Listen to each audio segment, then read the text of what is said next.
you. Thank you. Thank you, Anne Marie. So just to go over some of the points that she was talking about. The first is you saw where she had the bonuses or the penalty figures in there at 85,000 and 170,000, right? Now, does anybody know when Medicare goes out of business? Tomorrow. Close. Roughly 2026, Medicare is not funded, right? So there are, and if you're aware, when you're Medicare, and you go on Medicare, they can only raise your Medicare premium to the level of what the cost of the increase in your Social Security benefit would be.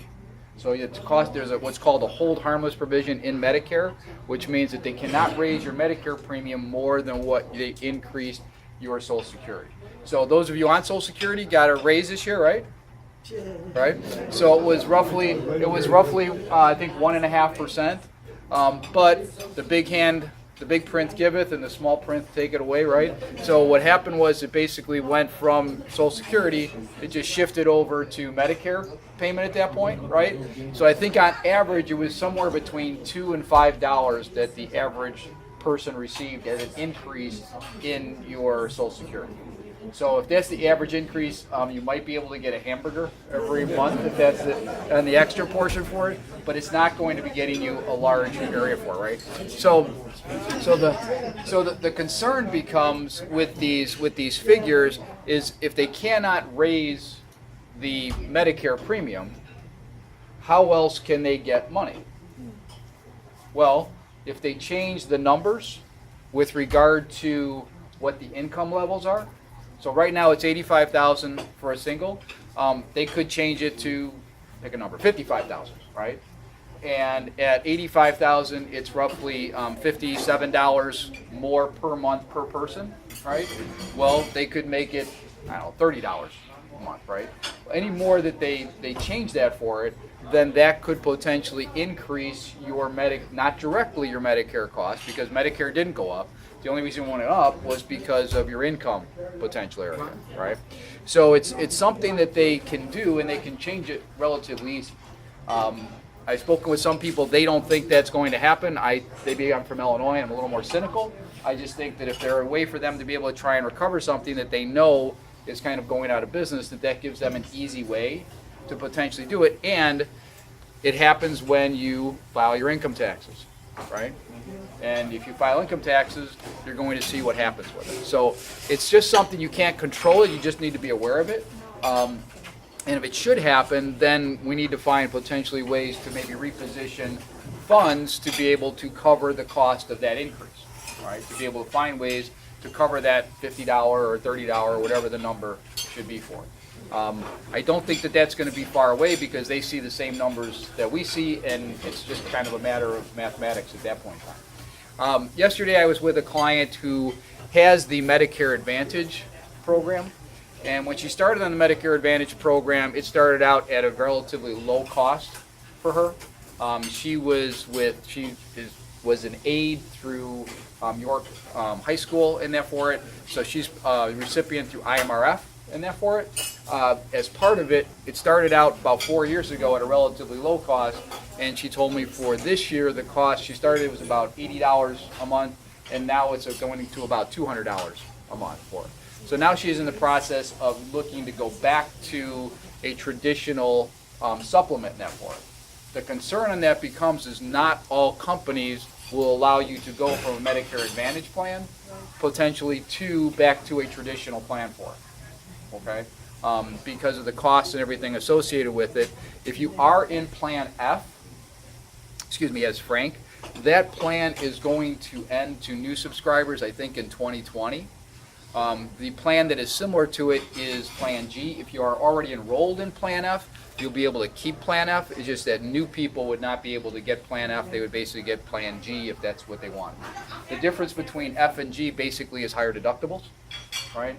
Some more out of pocket in G so that they can potentially get Medicare to last longer, right? It's all about where the dollars and that are for, right? About going into the hospital, if you know you or someone you know is on Medicare, they're going into the hospital, make sure they get admitted and they're just not there for observation, and you say, well, I go to the hospital, they admit me to the hospital. No, you're admitted for observation for the doctor to look at you, but you haven't been officially admitted to the hospital. So if the hospital wants to move you from an emergency room area to a second floor for observation because they're going to keep you overnight at that for it, you technically have not been admitted for Medicare purposes for it. So if that were the case, you want to make sure that you talk to whoever is going through the process and therefore it and say, am I being admitted? Or is this person being admitted? Because if they are not admitted, excuse me, then they are there for observation. And under observation, guess what? Medicare doesn't pay. And if Medicare doesn't pay, then what about your supplement? The supplement doesn't pay either, right? Because the supplement says we are going to pay whatever Medicare doesn't pay, right? And if Medicare says, well, we're not paying it, then the supplement says, well, if Medicare is not paying it, then we only pay what Medicare pays, so we're not going to pay anything either, right? So you could be in a situation where you have, a significant out-of-pocket expense that you were not anticipating, all right? So I think there's a rule, I think it's within, they keep you there for, I think, 72 hours, then they have to admit you after that point in time, right? But if you're just there for, you go in, they say, hey, we're going to keep an eye on your heart and therefore just to make sure everything's okay. We're going to move you up to observation, let somebody take a look at you and therefore maybe we'll keep you overnight and therefore you have not technically been admitted. You are there for observation. Even though you signed the papers for admittance and therefore it's important to know that you haven't been admitted, so you want to make sure that you do get admitted and it's not observation area for it. Right? Yes?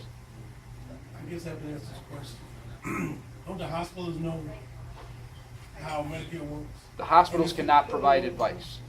They can tell you what the answers are. They can answer your question, but they cannot provide advice. Seems like it would be more advantageous for the hospital to admit you to get paid from Medicare as opposed to observation where the patient has to pay. Well, it's not the hospital. It's the physician or the nurse or that's there for it. So it's not a hospital administrator, and the hospital, the doctor is not supposed to admit just because to cover expenses. They're supposed to admit because it's a necessity to be admitted in that part, right? And they can't, and the hospital can't say, well, you need to be admitted.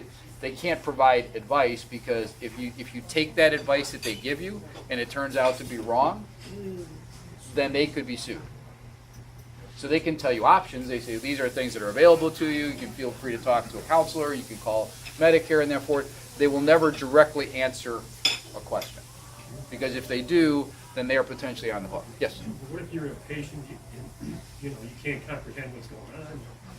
And, well, then if you can't comprehend it, then most likely you're going to get admitted because there's more going on there than just being observed for, health reasons for that part. So, I mean, it's a tricky situation, right? That's why if you do have someone who has a healthcare power, so if you don't have a healthcare power, I advise people to get a healthcare power. Typically, healthcare powers do not end. They don't have like a stale date in that for them. And if you do have someone that has a healthcare power, I always suggest that whoever that person is makes a copy and puts it like in their glove box of their car. Because if they get the call that they have to go to the hospital therefore, they may not be thinking as they're headed out the door, what papers do I need to make sure I can take care of it? Most likely they would be driving at that point, so they can hop in the car. If worst case is they get to wherever they need to, and they have to go back out to the car to get the papers. When my uncle was alive and I took care of him, I had his papers, all of his documents in my briefcase, and my briefcase is with me pretty much wherever I go, and it's always in my office, and so whenever I would know, so I got the caller there for it, I just grabbed my briefcase and there for it. And be aware that hospitals don't keep track of the powers of attorney. So if you go in one time for someone and help them out and therefore it, and let's say 6 months later they go back into the same hospital and therefore it, they will ask you again for the same power. They don't look up the previous history to see what's under that for it. So if you're, the easiest thing is to do is to walk up to them, and I did this on many occasions. They say, I need to get information. They say, well, we can't give it to you. I say, here's my power of attorney. They say, thank you very much. And I ask them if you have it on file, and they say no. So your doctor might, But if you end up in the hospital, they most likely won't. Okay. Yes. If you go to, like a circuit bank, and then they sign off and notarize it as a power of attorney, is that document still good at that bank, or no? 'Cause Was it only, so the question is that if you get a notary, is it only for, is the power of attorney only for that bank? No, not only, but except that bank, everybody else except that bank. Well, so the question is power of attorney, if you have an exception built into it, not valid? And the answer is yes, it's valid. So if you want to exempt something on the power of attorney form, there are lines you can draw through. So if you don't want your power of attorney to be able to get in your safe box, you can draw a line through it, initial it, and that for it, and then the power of attorney would be able to do everything except get into your safe box. No, not that, I'm saying the bank would say, you can't use your power of attorney on that account because we notarize. No, as long as it's a valid power of attorney in that for it, and they're not excluded from being able to access that account, then they should be able to get there for it. I don't see. They said that you couldn't do that, you couldn't have, we can't honor that power of attorney here because we notarize. I thought that was kinda- I don't know what unless they're saying there's a conflict of interest. I don't know. I'm not sure what their policy. Then they shouldn't be notarizing if that's the case for it. Okay, Okay. Not that I'm aware of. So the other part, if you look on Medicare for it, Medicare does not cover long-term care expenses, right? So they will cover if you're admitted into the hospital and you're there 3 days, and then you go to either rehab center or nursing center that for it. Then they cover the next 20 days, and then there's a co-insurance for the next 60 days beyond that. After that point, though, you are basically on an out-of-pocket type of a situation in that for it. So if you're going to have a long-term care program, it would be advisable to, if your long-term care program is that your children are going to take care of you, or your niece or nephew are there for it, you may want to have a conversation with them so that they know that that's your long-term care plan, okay? Because they may not be on the same page as you are with regard to it. And if that's the case, you want to make sure that they're okay with it. And if not, maybe they're going to buy the long-term care insurance or something along those lines, right? So it's something just to be aware of for it, because as we continue to have our health and we get better medical coverage, the things that used to kill us may only disable us for it, or we're living longer, and it's not necessarily that you need nursing care, but it might just need assistance in that for it as time goes on for it. So you need to have a plan on how to be able to kind of take care of that for it. The other thing to think about within Medicare, think of Medicare as a mandatory expense. Right? You don't get a choice when you get to 65 on what health insurance you want to join. You have to join Medicare. And if for some reason you don't join Medicare, there actually can be penalties that are assigned to your estate after you pass. All right? And you have 6 months from turning 65 if you don't have a company health insurance to sign up for Medicare. If you do not, then they can make you go through underwriting for it, and they can potentially deny you coverage. So you have a 6-month window to do that. If you don't do it within that 6-month window, then the company wants to know kind of like, why didn't you? And they can make you go through basically a full underwriting. During that first 6-month window, or that 6-month window for it, they have to take you, if you're on the iron lung or you can run the marathon, they have to be able to take either one for it, right? I'm sorry. One thing, what if you, like, miss one of the payments, miss the month, they said you knocked off the plan, if you miss paying, by the. So the question was, if you miss a monthly payment, does that affect your Medicare in that for it? And the answer is yes. It's like missing any payment in that for it. They could potentially come back and assign penalties against it because you're like re-enrolling at that point in time, right? So that's why if you have Social Security, they are deducting your Medicare Part B, right from it. Otherwise, you're having to send them a check with regard to it.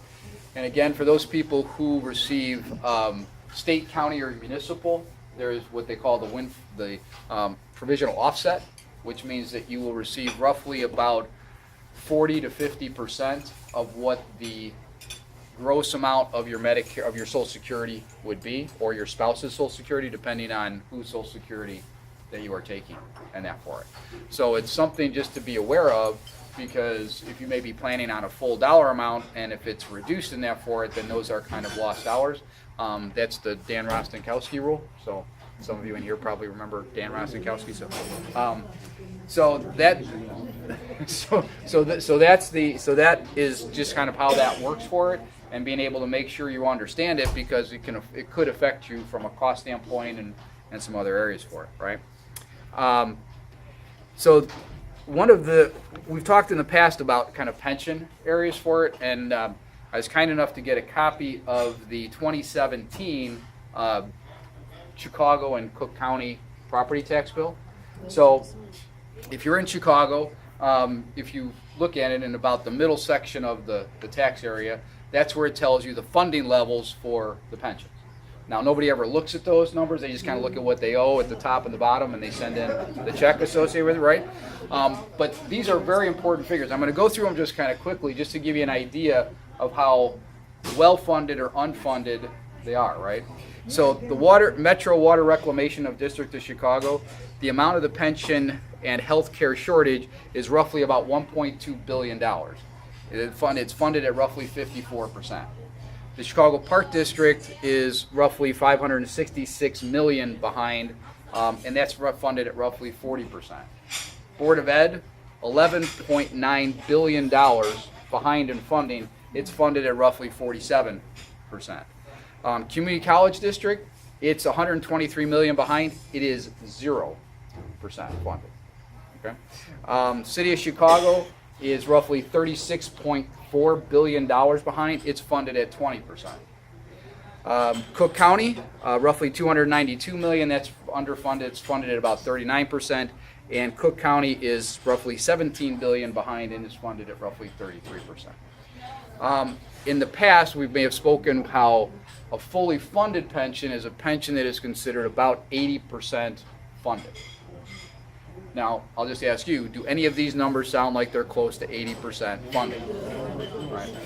So, the total total amount of pension and health care shortage is roughly $68 billion. That's for Chicago and Cook County.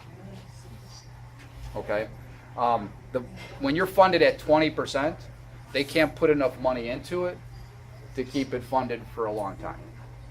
So if they don't have enough money in here to fund it, what potentially could they do?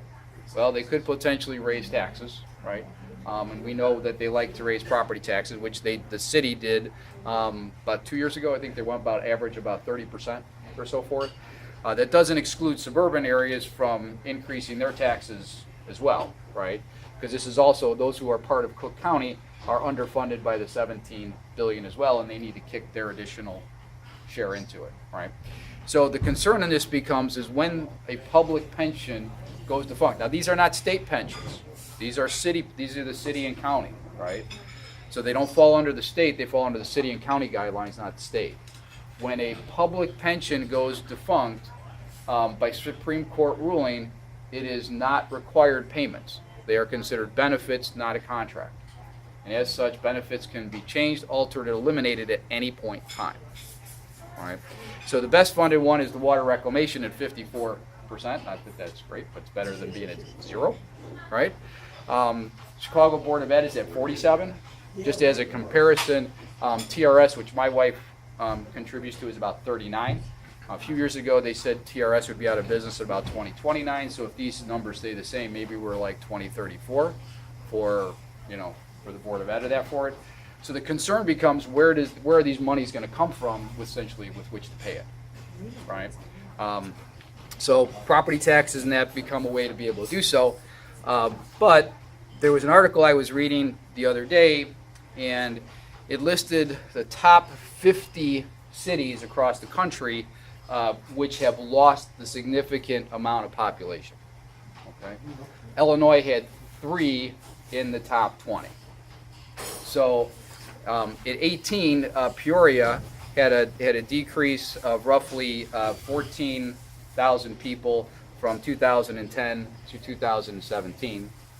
Rockford population decrease of about 18,000 from that same time period. And Chicago, Naperville, Elgin was roughly 296,000 people. For that 7-year period, that is roughly 328,000 people that have left the state of Illinois. If you were to say that of those 328,000, let's say 100,000 of them were employed, and they each earned $30,000 a year, so not significant amount, right? That would be roughly about $3 billion worth of income.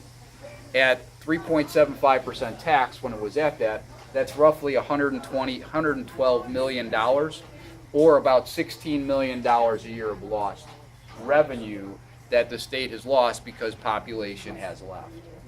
All right. The trend line is continuing to be that population is leaving Illinois. Two concerns become about that is that if there's lower population from a funding from the federal government, you get less money for schools, roads, anything. So what they do is they say, okay, Illinois lost, let's call it 300,000 people, but let's say Texas gained 300,000 people, so we're going to give the money to Texas because they've got 300,000 more people that they need to cover in that for it. Illinois, you don't need it, right? And we all know that our state legislators, they always spend less money, right? They never spend any more than what they have for it, right? So if that continues, the other thing that also happens with it is that you lose representatives in Congress, right? Because the House of Representatives is based on population, still 434, right? But what they do is they say, okay, now Texas has, I'm just picking them as an example, 300,000 more people. They're going to get X number of more people because they are there for it, right? So the trend line is not a positive trend line for it. And if they continue to raise taxes, that will only potentially accelerate, people leaving because of the potential cost for it, right?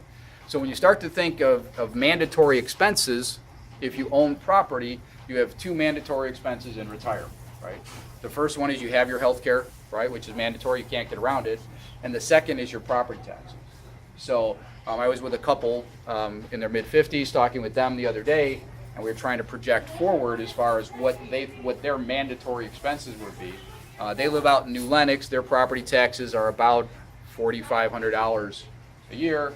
And if we project kind of forward where Medicare is for it, when they get there, it'll probably be between $10,000 and $15,000 between Medicare Part B and the supplements and all that for it.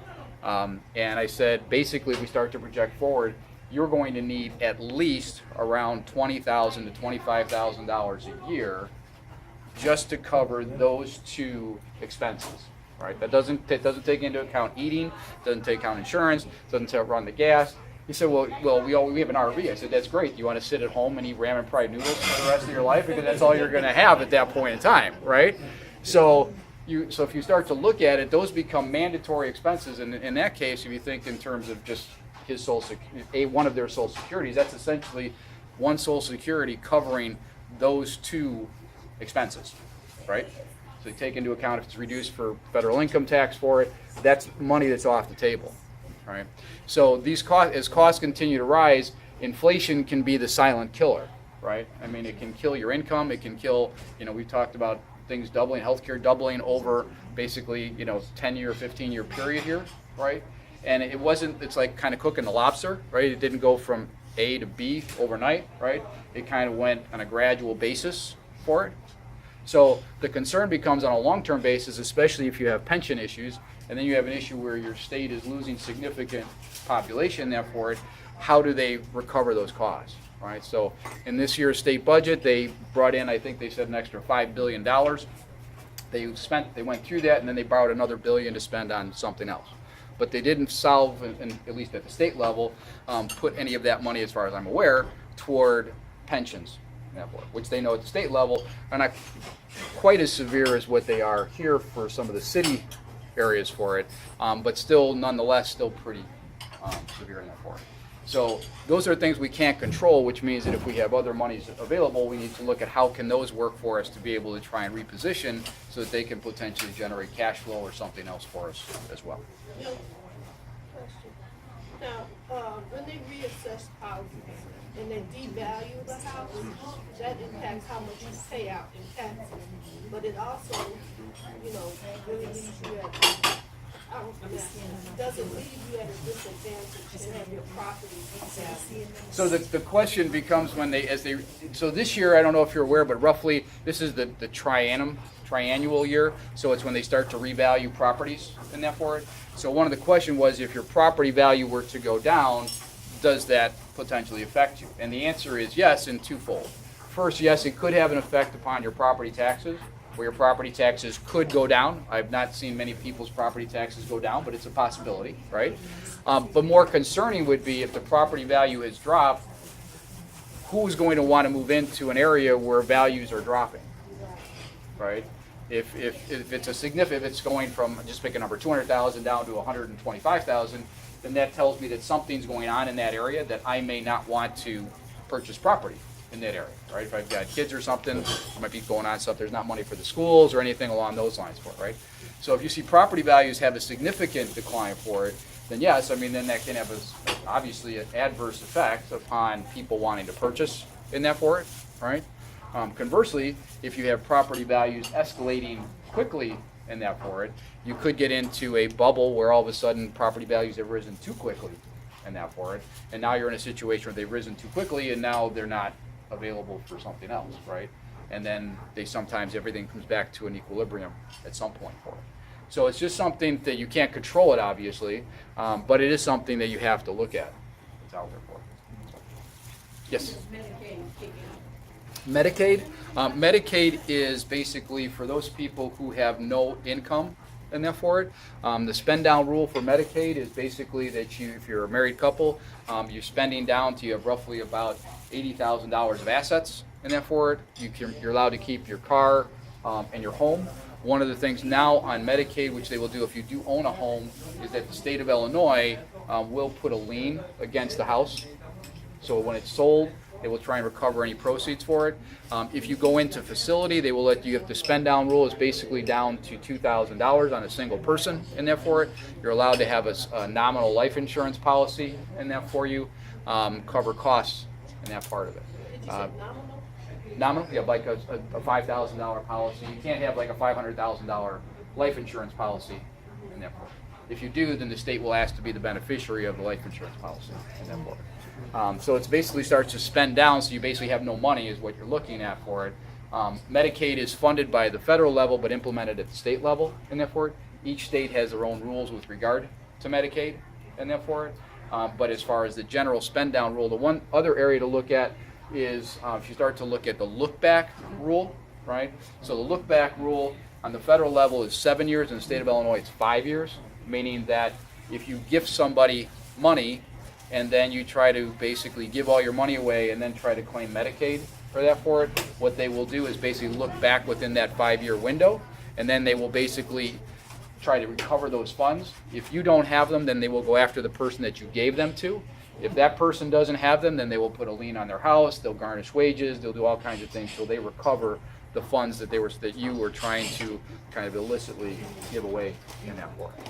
So it does become a rather can be rather challenging, and there can be some planning that goes along with it. Well, you should put it in the safe box, right? I'm sorry? You should put the money in the safe box, right? Well, I can't tell you to do that. You could do that. You know, I think most banks have a limit as far as what you're supposed to be able to put into a safe box. But if you were to go above that, that would be a decision between you and your safe box, I guess. So. They can get into it, don't they? Can they get in? The question was, can they get into it? The answer is, they could if there is a probate situation. So one thing, if you do have a safe box in there for it, it is advisable to at least have 2 owners on the box, at least. Okay. I'm sorry. If you don't have 2 owners in the box and it's only a single owner on there for it, the bank doesn't. If something happens to you, the bank does not have to let a representative into the box until they have legal paperwork with which to do so.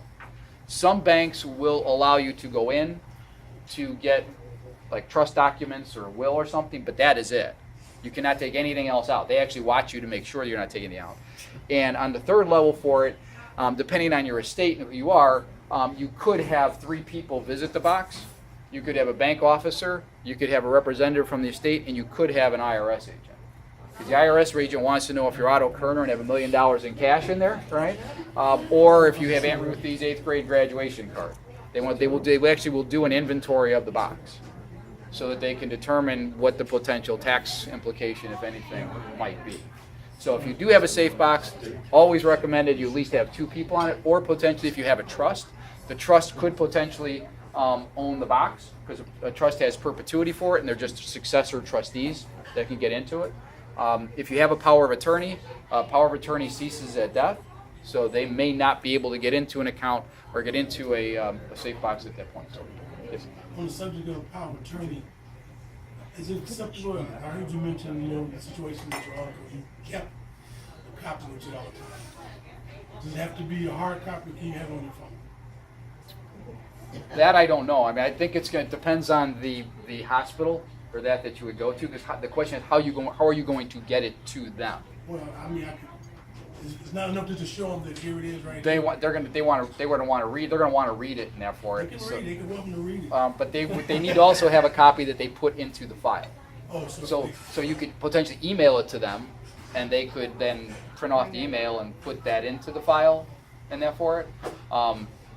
That's a little, I'm not quite sure on how they would do that, but I mean, they're going to want a hard copy so that they can actually attach it to there. Because if you think of it, in the hospital, there are rotating, so to speak, nurses and that for it. They're the same nurse isn't there 24/7 for it. So assuming you're there that long, right? So someone else has to be able to read it. Well, they're going to, you might have to come out and show the phone again to that person. But then how do they document that it's actually in there? So if a medical decision needs to be made and you have it on your phone, but they don't have it in the file, then they may not honor the request at that point in time. That would probably be hospital by hospital, and therefore my guess is going to be that they would require you to email it so that they could at least print off a hard copy and put it into the records, and therefore. The other questions around insurance, with all the changes in tax laws, you still able to deduct your premiums you paid to For health insurance? Yes. Yes, health insurance premiums at this point in time are still tax deductible. Okay. But that obviously could change. The major tax law change for this year, one of the major tax law changes, has to do with the deduction of your property taxes or income tax for the state. Right now it's capped at $10,000. All right. So there was an article that I read which was interesting the other day, and it talked about how, and I was not aware of this, that you can actually make charitable gifts to the state. You can actually do that. So you can give. No, that's not a charitable gift. That's a required gift. So, what this article was saying was that in some high tax states such as New York, California, New Jersey, Connecticut, and that for it, the state was offering, and I have to go back and read, if I remember correctly, they were offering the ability for you to basically gift this. So let's say your property taxes were $22,000, just pick that as a number for it. You could essentially gift the state the $22,000, and then since that would be considered a charitable deduction, a charitable contribution, you could potentially deduct the $22,000 from your federal income tax because it's a charitable. Now, the IRS came back and said immediately that they would not honor it. I'm sure there would be a lawsuit or something to go against that if that was the case for it. Bless you. So if they were to do that, they would you essentially gift the state the money. But remember, when you're doing gifts, it's not necessarily a dollar for dollar gift that you're giving away, right? It is a proportionate. It's based upon your income area, and then there's a maximum cap that goes along with it. So if you give the state the money, then you theoretically, if you're charitably inclined to give to American Cancer Society or JDRF or someone like that, then you might lose that deductible contribution as well. Right? So there are some people being very creative with how they're trying to get around it. We'll see where that ends, and I think there probably would be precedent, because what it would say is that if you hadn't done this previously for it, you may not be able to do it today for it. So. Yes. Last thing, Just want to say thank you for the customer appreciation event last week. Oh, you're welcome. Hopefully everybody that attended enjoyed it and that for it. Was a good event and that for it. So, yes. I have a question about those things with my, the Advantage plan. Mhm. Is that through Social Security or through your insurance?